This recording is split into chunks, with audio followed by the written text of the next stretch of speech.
really took me time to get to that point. And now the Lord is convicting me to pray about marriage. I'm like, great. What else now? Because I've never prayed for a relationship. First of all, I've never dated to marry with the intention to marry. That's how bad I was. I've never. Do you know the funny thing? I date with the intention to marry everyone.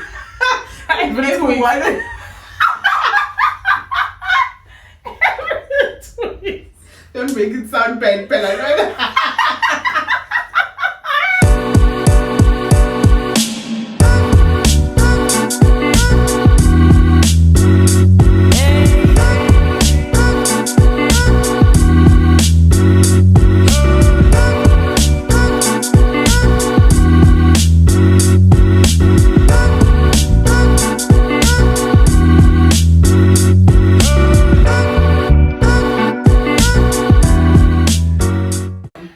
Hi friends, welcome back to our YouTube channel. So today we're just here and just checking in. We're doing a check-in. We're doing a friendly check-in, an unfiltered check-in. We don't have a topic. We don't know how this might go, how far it will go.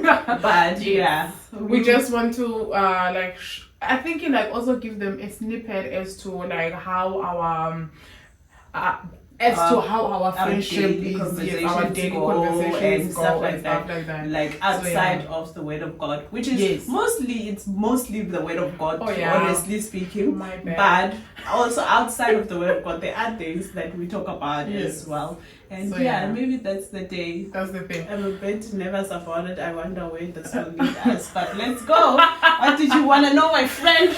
My friend. So we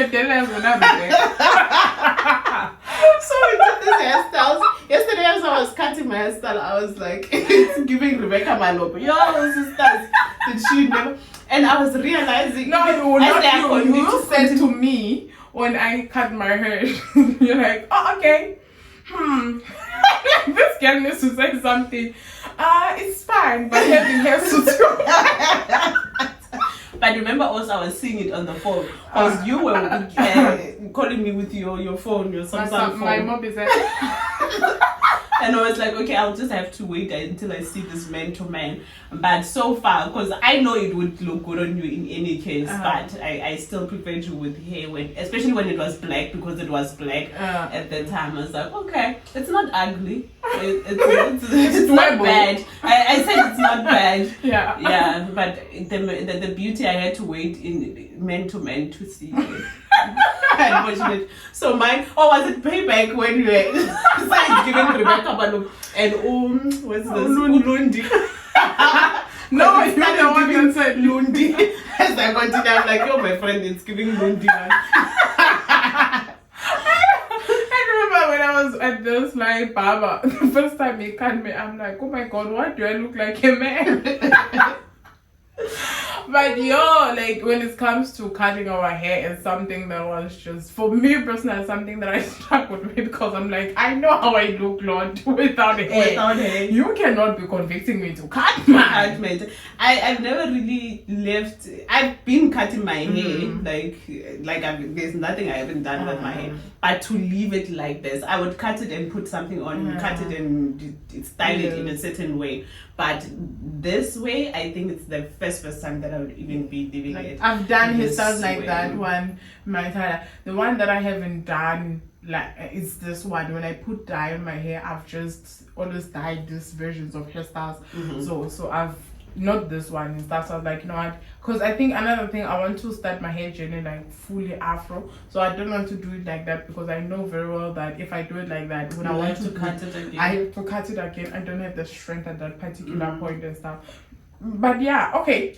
What are we going to talk about? We can just talk because now with me, my hair journey, I don't have any specific goals with. I do whatever I want whenever I want. I can wake up tomorrow wanting I know 20-inch width, I will put it on. Wanting to do something, I will do. I have no hair goals whatsoever. I do. For me, I do have hair goals. I don't have body goals for some odd reason. I don't know why. Maybe it's body goals my body goals at this point, they're reserved for money. My skin, because I have skin issues now, right? My skin, my body goals, they're reserved for money. I will do the little that I can within my means, right? But anything else outside of my means, it will have to wait for me to have real money. Real money first where I can do. That's why I keep telling you, like, my problems right now, they just need 1 million and I can solve them, right? I promise you, I can have clear skin in 1 month. I can have the perfect body in 1 month. Just test me, God, with minimum 1 million. I think for me, I think the reason why I don't have body goals and stuff like that. Okay, my skin does have issues and stuff like that, but it doesn't break out as much as my face. Right, for some odd reason, it doesn't break out as much as my face and stuff like that. But yeah, and what I wanted to say something, but then I do remember again.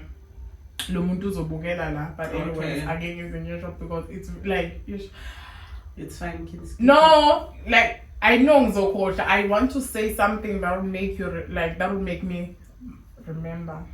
Anyways, the kids. I'm bored, but yeah, anyways, we are shooting this in September. Crazy enough, that's how much this will end in the end of October. Yes, the end of October. So what are you hoping for your October? Like, in what way are you expecting? Oh gosh, I did say we talk about God a lot. Anyways, in what way are you expecting to see the Lord? On this journey that I'm going, because I'm going away also. Part of the reason why we had to shoot a lot of episodes, it is to make up for the time where I will be away. So by the time this airs, I'll probably be back. Yes. So I'm going away. I'm going back home, Pretoria, for about a month or so, or maybe even more than that, depending on how long it takes for me to get through the process, because I'm going there on a particular task. And I'm just trusting the Lord to get it over and done with. It's something that I told you about, that it's been draining. I've been doing it over and over again. It just can't seem to get done. So I'm actually just trusting God that it needs to be done. And this time there seems to be light, because even with the person involved in it, we've sort of reached an agreement of how we need to get it done.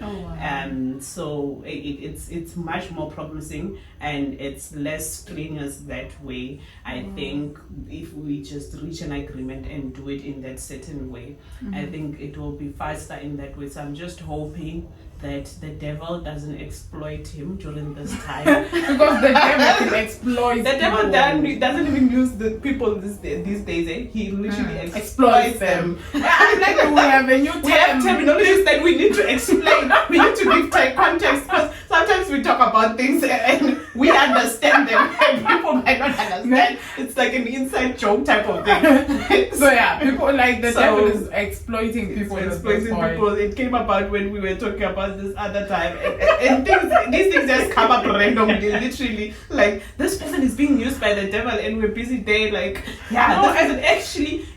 this person is being exploited at this point. Because there's no way that the devil can use someone like this to that extent. Yes, he's now taking advantage of I'm telling you. So I'm just hoping that the devil will not exploit him at this point, and then we can finish it and seed it, and then I can come back to my Cape Town residency. Exactly. Oh my God. And I think one of the things that I'm hoping, and I want to see God I want to see God in my personal life, genuinely see him in a way that in a way that I get to see him more, in a way that I get to rely on him more. But at the same time, I do want to see him in my workplace genuinely, not as to because now I'm no longer mad, so I'm fine. But then as to, I hope like people and things just reach that one particular goal and stuff like that. So those are the areas that I want to see God in. And I also want I do want to see God in my motherhood journey. Because motherhood is a journey, honestly, for me. Consider the fact that I haven't stayed with my daughter for the longest time. So I do want to see God help, like in my motherhood journey, helping me to become the better version of a mother, and just making sure that the decisions that I take, they are just for her, and ensuring that my emotions doesn't cloud. Because one of the things that uButomo is the fact that he don't ever allow your child to do something that will make you hate her and stuff like that, and which is something that I need to really dig deep into and stuff like that.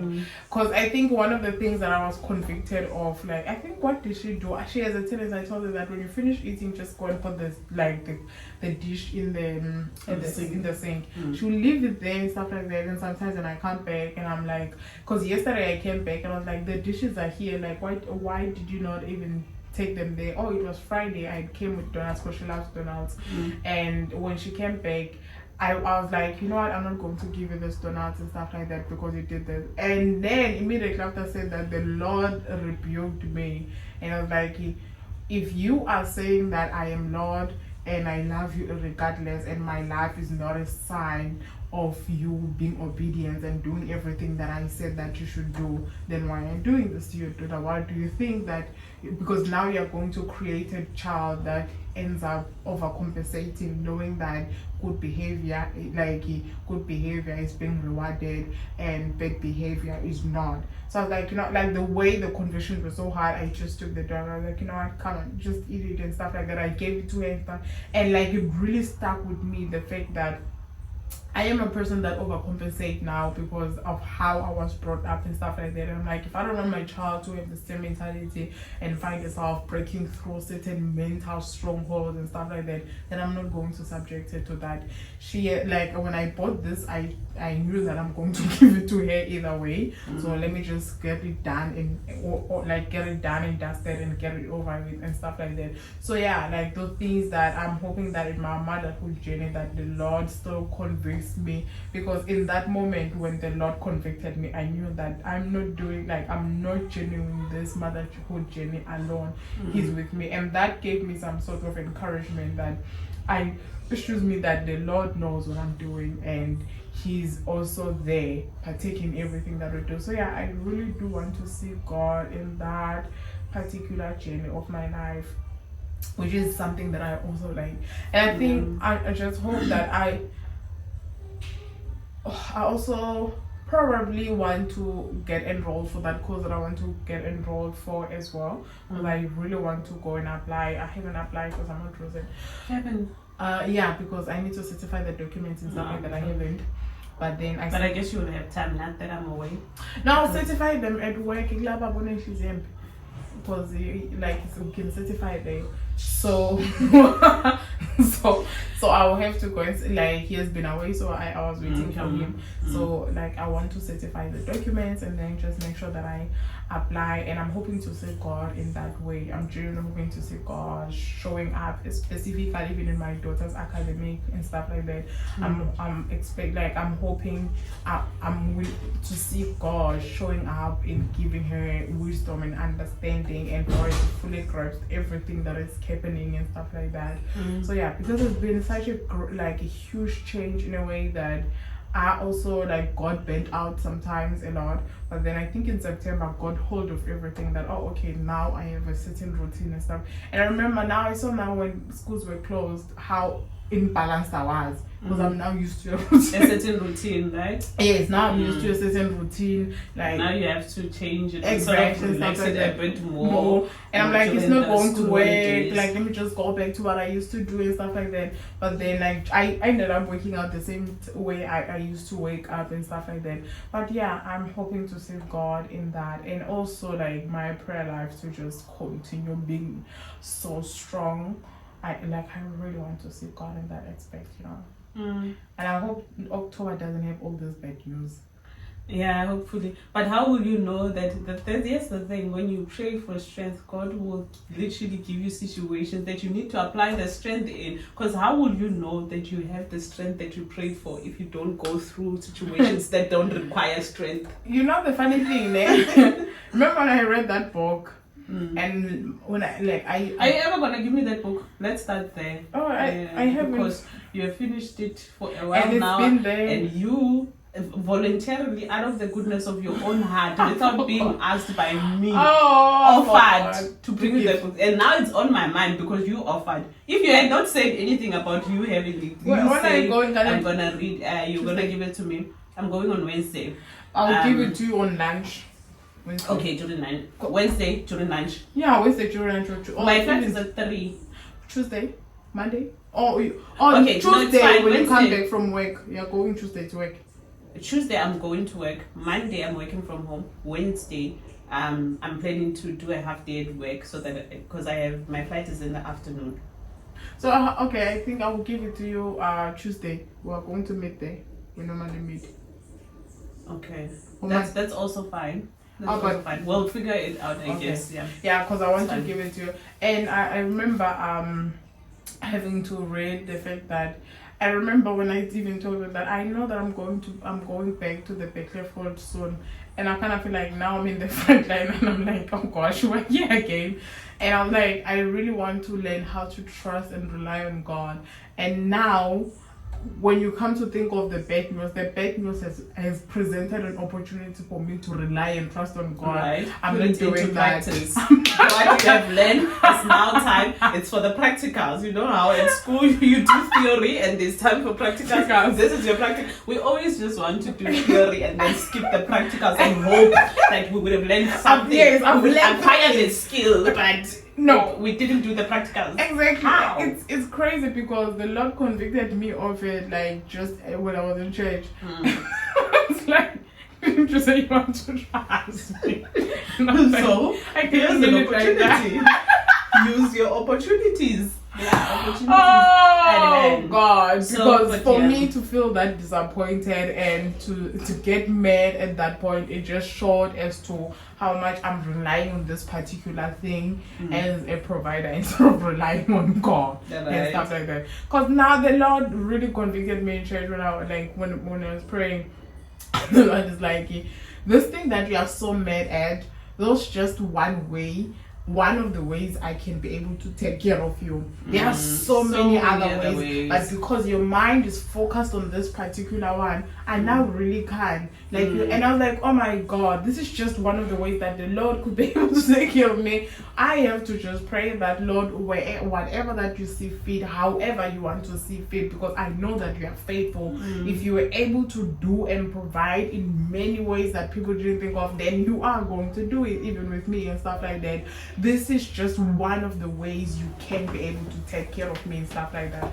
So I think it really helped me to go to church because I hadn't really prayed about the matter because I was mad. I hadn't really prayed about the matter, but it really helped me to go to church because the Lord spoke to me there. And I'm like, you know what, even if it doesn't happen the way I wanted, but the Lord knows what He's doing. And the fact that the Lord wastes nothing. No. A word weighs nothing. So yeah. And also what's on my mind now that we've spoken about my trip, me going away and stuff, can you guess the one thing that I'm concerned about? It's not even what I should be concerned about. It's not even as important, but I'm concerned about for some reason it's difficult for me to go and live in other people's spaces. And by other people, I mean my parents' home, where I've been living my whole life. That's other people's spaces. The thought of that, I literally just need to wrap my head around it and be at peace about it before I even get home, because I prefer things to get done a certain way.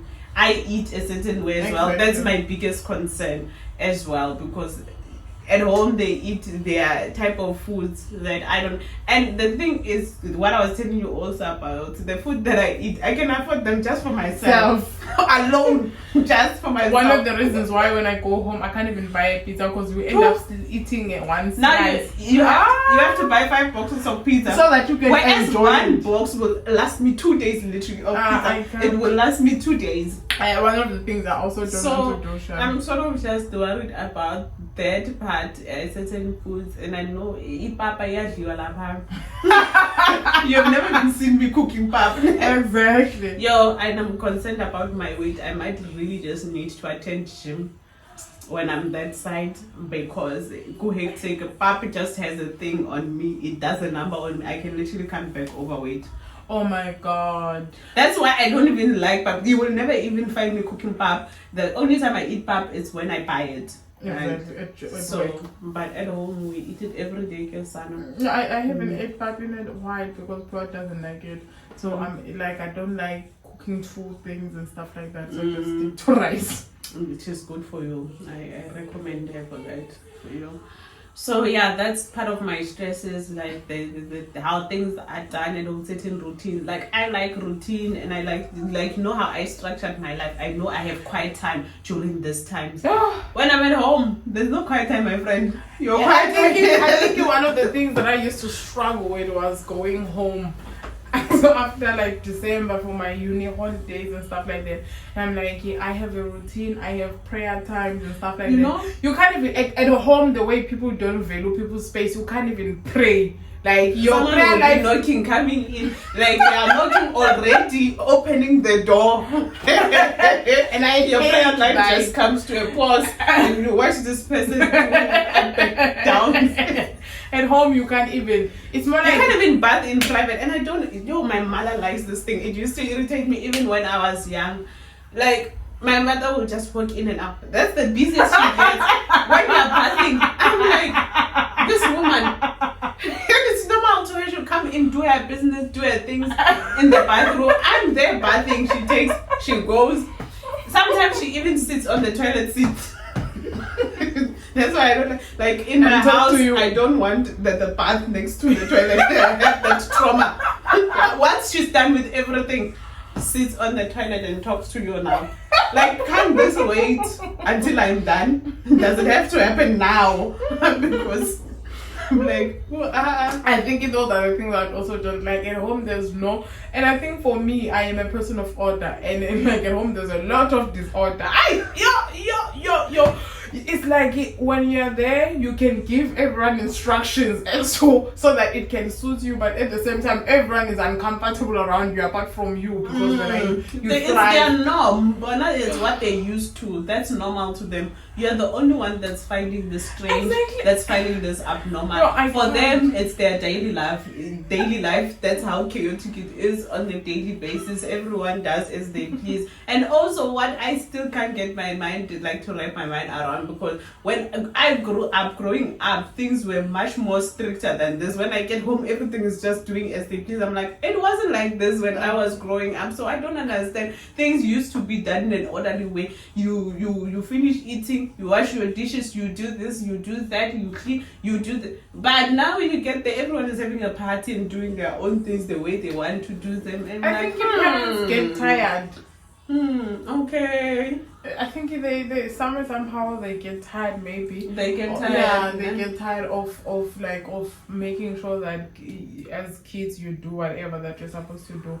But for me, honestly speaking, I cannot stay at home for the longest time. Yeah, and that's something else. Like I need that order in my life, even with people, like just not being in a place where I'm not in control. Because I think this is where God also needs to deliver the area of development that I need to deliver me from always wanting to take control of certain things. Because I feel like I'm about to blow up when I cannot when I can't be able to be in control of a specific situation. That's why I always tend to not put myself in situations where I cannot have control, a certain level of control. As I also always make example of, like, people who go out on dates, you're relying on that person for food, for transport.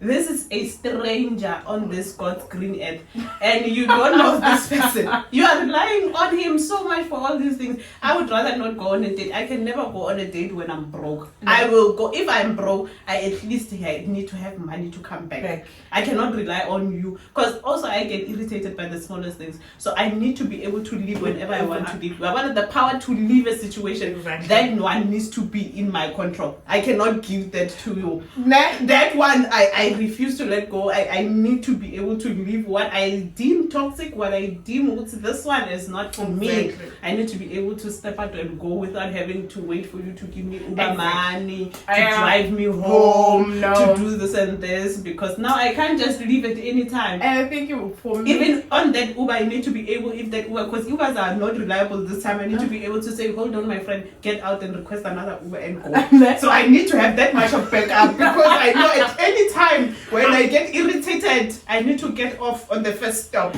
Exactly. And I think this is one of the things that, like, for me, the way I love order in certain things, because like lack of order irritates me. I cannot be a friend to someone who doesn't have order. It matters to me. If you did not have order, I wasn't going to be your friend. No. Because somehow your disorder is going to affect me. Because I am in your place now. Your disorder, if you're a disorder, then you're going to affect me. I don't need that type of stress. I cannot date someone who has disorder in their life. I need you to have order. I'm so attracted to order, because when there is order, there is a clear vision for me to see things and stuff like that as to where I'm going. So when you have lack of order in your life is not structured as a guy and stuff like that. My friend, forget about me being with you, because I'm not going to be. I just genuinely can't. What are we doing here?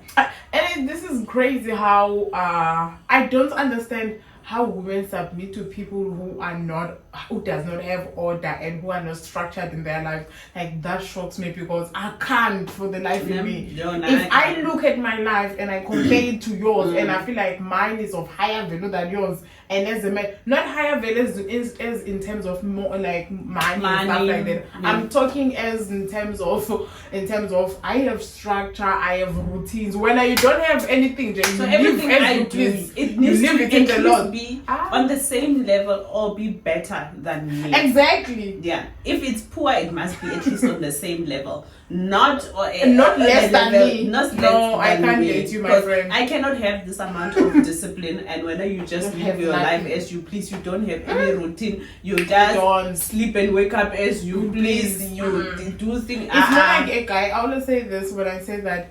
I mean, I need, when someone's like, oh, you need a guy with money. I'm like, no, have money for yourself. For yourself. And that money, when you have it for yourself, you must have to have like a budget, a plan and stuff. And men who cannot budget, I am talking from experience, I almost died.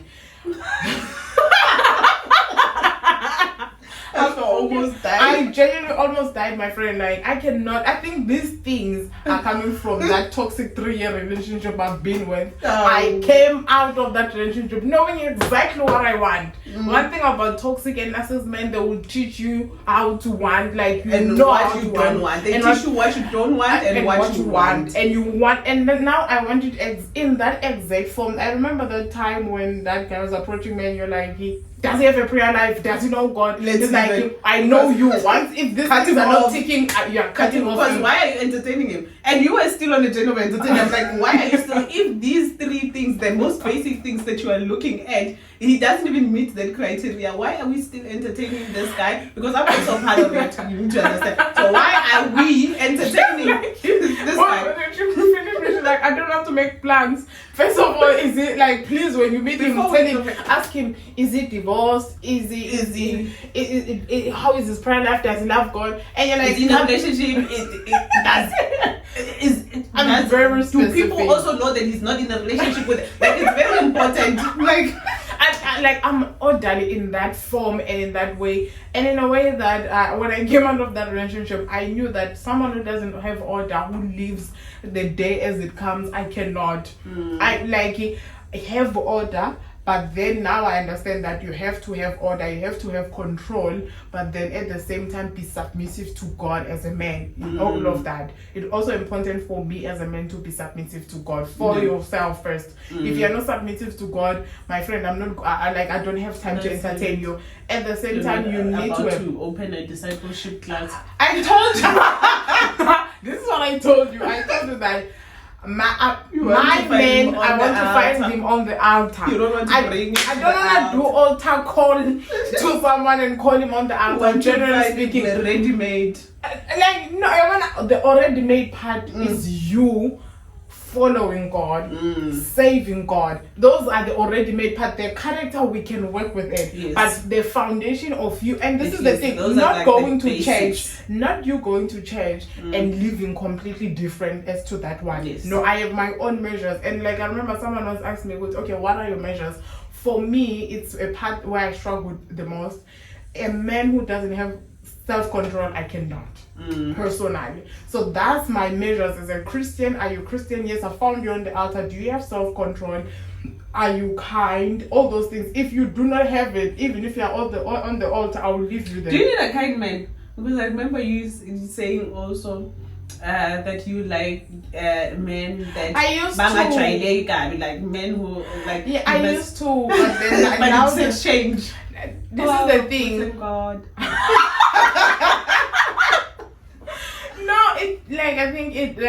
I think I've told you this again. My desires are strictly changing and stuff like that. Because I remember my other friend, like when I told her that, okay, like the Lord has been convicting me to prayer about marriage. Did she not laugh? In my entire life, because we've been friends for more than, like, I'm 25, 26. She's like, I've never heard you talking about marriage. Everyone who knows me, they've heard me saying this multiple times, that one thing I don't care about is marriage. I genuinely don't care. The only thing I care about was careers, having money, stuff. Those are the things that I cared about. Those are the things that I was willing to put effort in. But now that now that I'm saving God and I'm here, now the Lord is, and I remember battling with God. I'm like praying for a relationship, like for a godly man. My friend, forget. It really took me time to get to that point, and now the Lord is convicting me to pray about marriage. I'm like, great. What else now? Because I've never prayed for a relationship. First of all, I've never dated to marry with the intention to marry. That's how bad I was. I've never. Do you know the funny thing? I date with the intention to marry every 2 weeks.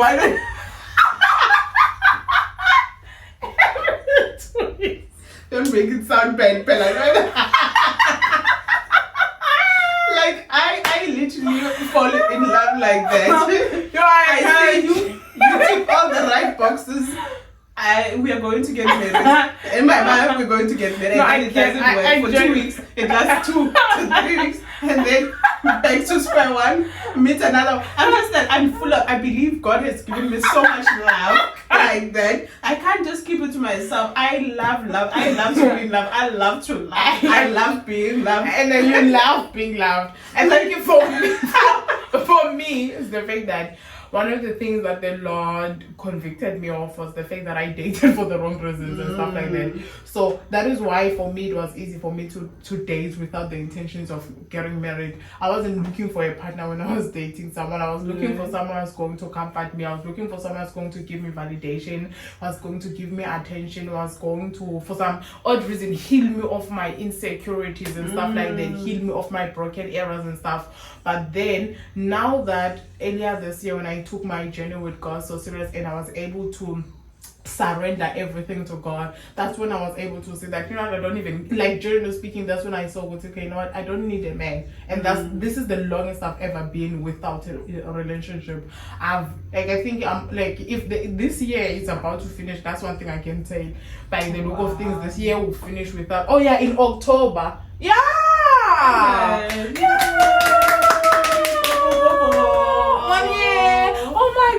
Yes. I'm ready to finish a man.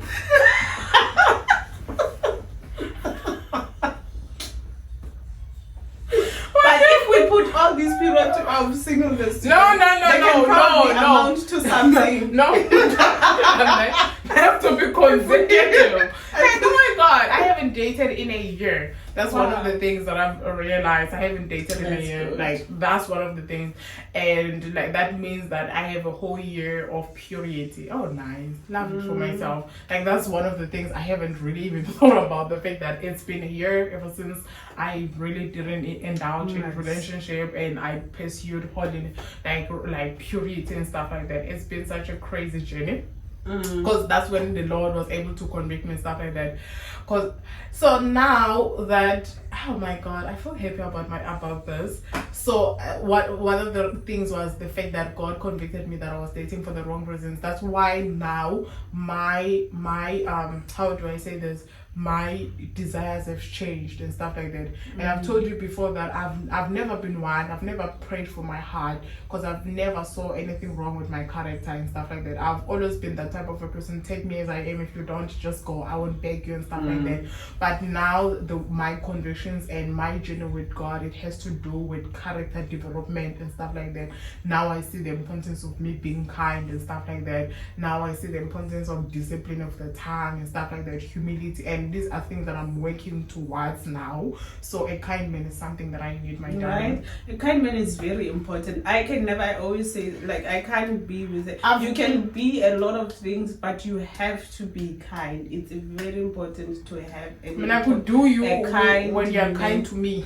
Like you have to be kind to me. And for me, it's you generally need to be a kind person, not just kind to me. You need to be kind to everyone else around you, because if you're only kind to me, which means you have the ability to be unkind if others you are not being kind to. So someday I just need to find that button to press it, then you will switch on me and be unkind to me, and I don't want to. So I think those are the things that now that I'm like, oh, okay, now I'm fully aware of what I need and stuff like that.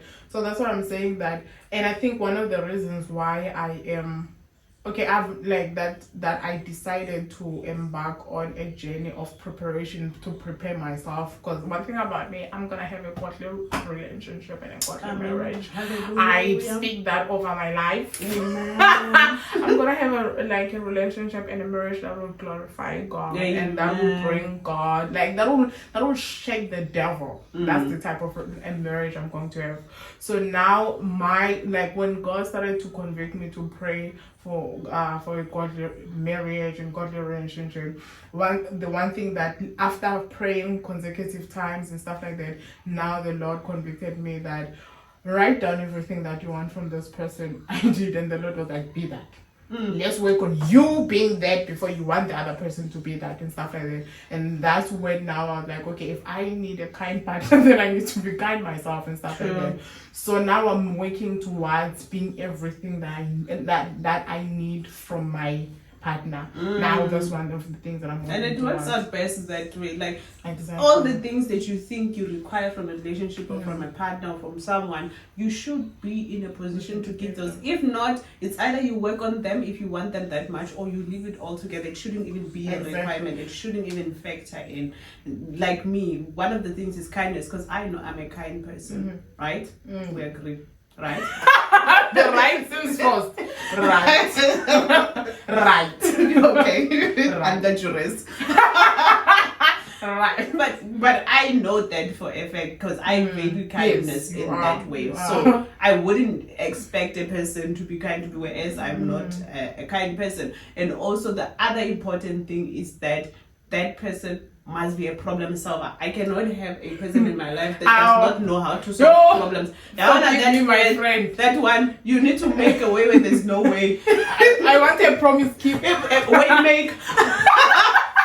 I need to see Jesus at work in your life. You the same way Jesus is my way maker. You need to be a way maker. Genuinely speaking, and also I'm also in a position to do, because I'm literally a problem solver. When a person tells me their problems, I'm already thinking, how can I help you? What can I adjust in my life to be able to meet you halfway even, or to do these things? So I'm that kind of person. So having to have someone, actually I was in this other relationship this other time. Hi friends, we have reached the end of our episode for today. Hope you enjoyed. Please be on the lookout for part 2 of the same episode next week as we continue from where we left off. Bye.